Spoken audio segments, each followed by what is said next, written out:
Alright, check this out. This little spot me and Squirrel just found. It's all connected. Look at this. Goes into an X down here. Move into that.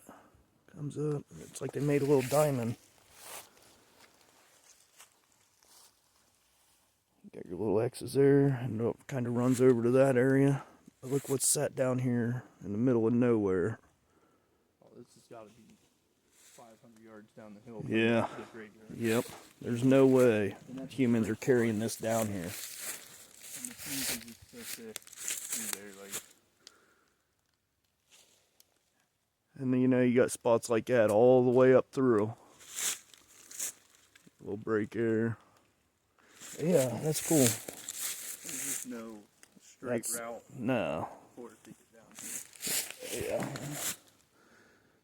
Yeah, nobody's going out of their way to bring that down. But yeah, that's pretty cool.